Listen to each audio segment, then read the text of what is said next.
Hello, friends, and hello, neighbors. This is your mailman, and I've got some new content just for you. We are back in NCAA Football 08 Campus Legend mode, and we are going to conclude Malik Thomas's sophomore season with the Capital One Bowl versus Iowa. Ole Miss is looking to bounce back from that thrilling SEC championship loss. If you haven't checked that game out, go ahead and do it right now. Link is in the description as well as in the comments. So, Capital One Bowl versus Iowa. Can we finish the season off on the right foot? We get an early turnover, and that means we get the ball, and we have some success on the ground and in the air. Malik Thomas contributing on both sides. Can we get the go-ahead touchdown? We get it to A.J. Jackson. That gets us to the goal line, and then we hand it to the backup running back, Derek Davis. He scores the game's first points, and we're up 7-0. Defense wins championships, and it has been giving us many opportunities to possess the ball. 7-0 is the first quarter score. Heading into the second quarter, we try to make some things happen, but here on third down, we convert to A.J. Jackson. This is going to be his last game with the Rebels. So, Snead is back to pass, and he gets it, of course, to who else? Mr. A.J. Jackson.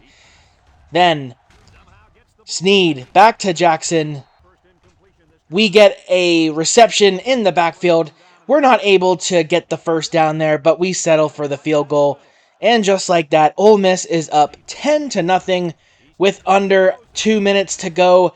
Iowa trying to get some points to stay relevant in this game. 3rd down and 5 for them. He goes back to pass, and he launches it to his tight end, number 81, for the first down. Now, just 40 seconds to go. Throwing it to the end zone, and it's number 89 who comes through with the 23-yard touchdown catch.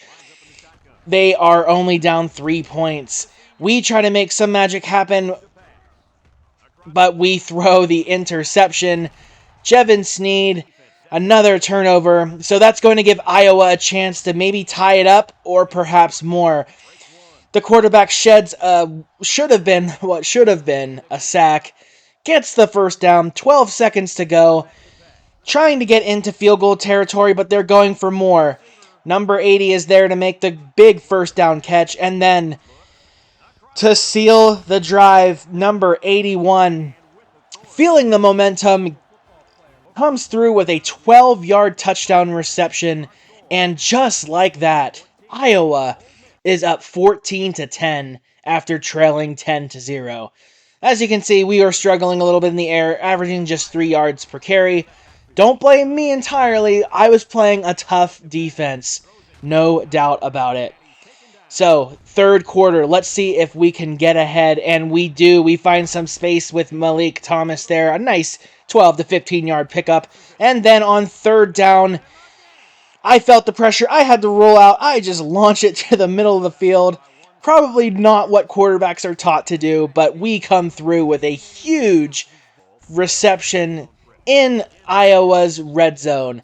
So, can we take advantage? Snead is back to pass. He connects with his wide receiver, number 21, and that is going to be the go-ahead touchdown. Ole Miss jumps back in front, 17-14. Can the defense put this game away for us? We allowed 2 late touchdowns in the second quarter. And right there, we redeem ourselves with a nice interception by the D lineman. That gives us the ball and the momentum. Can we take advantage? Snead pitches it to Malik, and he's not really able to go very far. 3rd down and 11. Snead feels the pressure, runs to his left, and takes the sack. So that means we have to settle for 3. We are up 20-14. Iowa trying to stay in the game, trying to get some momentum via the ground game. They have a couple nice handoffs there.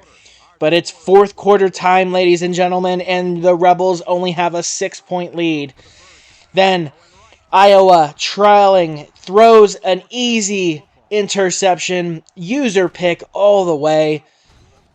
We take over almost at midfield. Third down, we get it to Thomas, Malik Thomas, that is, and he picks up a first down.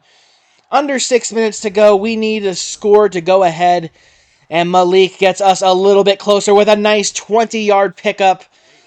Third down and 7 later in the drive. We've got Derek Davis, the backup running back in, and he takes advantage of his opportunity. He moves forward and picks up a first down. And then he's staying in the game while Malik catches a breather. He has a nice couple runs here. Can he cap it off with a touchdown? We do indeed. Cook, the fullback, takes the handoff, and just like that, we are up 26-14, but we want to make it a 2-touchdown game, and we do so with the converted 2-point attempt. So, down 28-14, Iowa needs to respond. They throw it deep, connect with wide receiver number 89 there. Just a minute and a half to go. However, he throws another interception. We are able to take over. Now, all we have to do is just burn some clock. Ill-advised throw there. Read the coverage. Or read that all the way. Nice coverage. But like I said, we have to burn up the clock. We need a first down here. We go with the option. It's worked all season long. And Malik Thomas has a nice run to end the game. We can sit on the ball and wind it out. 28-14 is your final score over Iowa. We are winners of the Capital One Bowl. Yes, we would have loved to have won the SEC championship, but things happen. But we're still happy to end the season with a win. And as you can see, Malik had a pretty decent game. 23 carries, 125 yards. He had some good carries at the end of the game that helped boost his stats a little bit. So let's take a look at the team stats here. Malik led in almost every category, well, pretty much every category on the ground. And why not take a look at the stats for our receivers? A.J. Jackson led the way all season long. 97 receptions, 1,500 yards, 5 touchdowns. We are sure going to miss him moving forward. This defense also deserves a lot of recognition. They led us all season long. In fact, they were ranked number 1 in all of college football in pretty much every category. They were reliable. They bailed us out so many times, especially when I was throwing a bunch of interceptions. But anyways, Malik led the way in returning. Again, he's the returnman of the year. He had a couple punt and kickoff returns for touchdowns. Here is a final look at Malik's stats for the sophomore campaign. 1,368 yards, 5.8 yards per carry, 14 rushing touchdowns, and in the air he had some contributions as well. 21 catches for 151 yards and a pair of TDs. Last offseason video, I showed the results of all of the bowl games. I'll go ahead and do it once again, just for the record.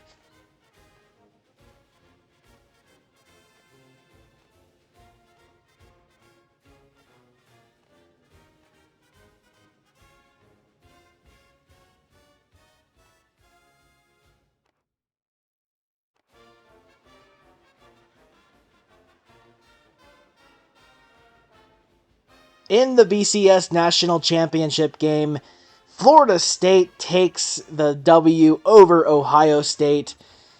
And with that, let's take a look at the final polls. Despite losing the championship game, Ohio State is still ranked number 1, followed by Florida State. Boise State, perhaps a surprise, makes its way into the top 10. They finish at number 6. We find ourselves at number 13. Iowa drops down to 16. Not too many other surprises here.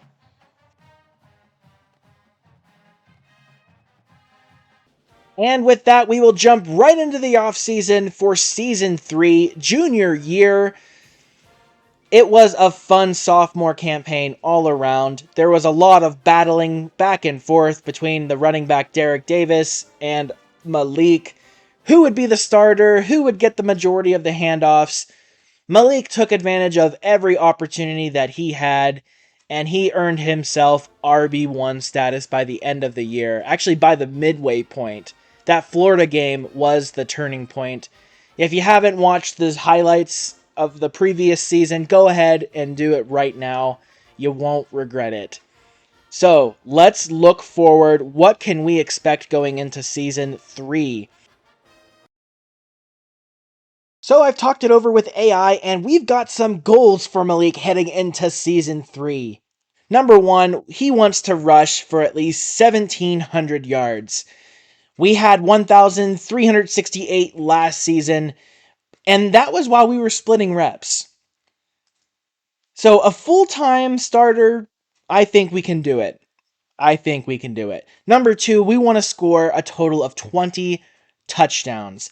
Now, I believe if my math is correct, that's exactly what we got last season. 14 on the ground, 2 touchdown receptions, that's 16, and then 2 punt returns and 2 kick returns equals 20. That's certainly attainable as well. Malik also wants to win the SEC championship. I don't blame him, especially after that heartbreaking loss.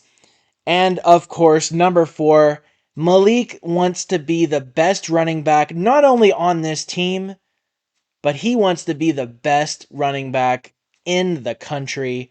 Forget All-American, he wants to be the best.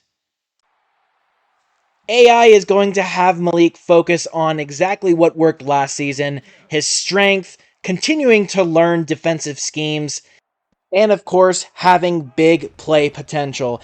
If Malik is going to be the best running back in the country, that is what it's gonna take. Also, you better believe that there is something else on Malik's mind. It is the NFL draft. Does he commit to the NFL draft after this season? That is the question. Honestly, I don't even know. I have enjoyed playing NCAA Football '08. I don't necessarily want to move on from it too quickly, but it's Malik's decision. So I asked AI what Malik thought or was thinking at this point, and here is what AI had to say. Is Malik thinking about it? Yeah, quietly.